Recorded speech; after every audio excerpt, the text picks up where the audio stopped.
First on 12 News now at 10, it's safe. That's what Governor Gina Raimondo said today when making her announcement about reopening schools.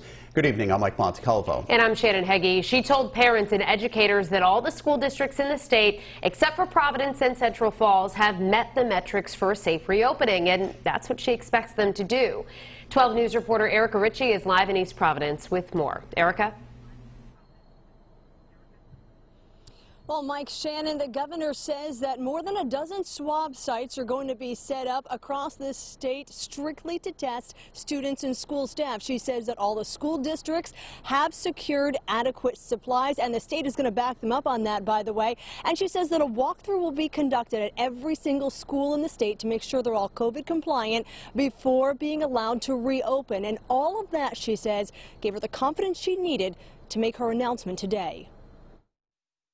You have the green light to open September 14th for full in-person school, and it is our expectation and hope that that is what you will do. It was the announcement parents and educators were anxiously awaiting, but perhaps not what many were expecting. The governor has basically said, kind of, you can do whatever you want. You are safe to open fully if you feel that that is the right thing for your district. So the ball is back in the court of the districts to decide how they will reopen. Will it be 100% of the students 5 days a week in every single school?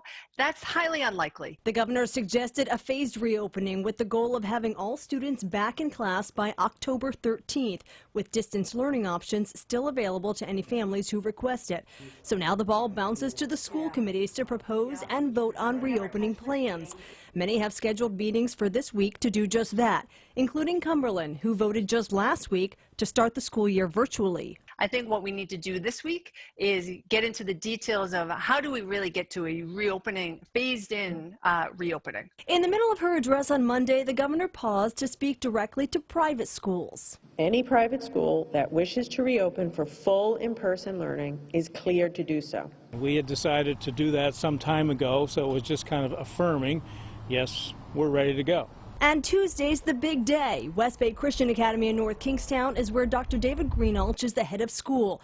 He says they're ready for day one. A lot of work behind the scene to get the school ready, but meeting with the staff today, ready to go tomorrow. We've had wonderful parents buy picnic tables and paint picnic tables.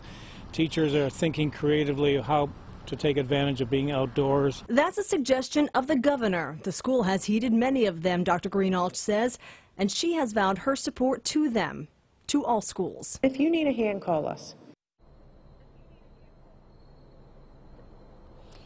And so we did reach out to the governor's office after her press conference today and asked why this announcement couldn't have been made on August 17th like the original plan had suggested.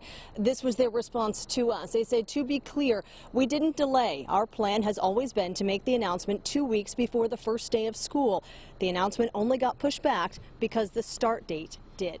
And they say that the start date got pushed back to give the schools more prep time. That's the latest with the story. Live in East Providence, Erica Ritchie, 12 News.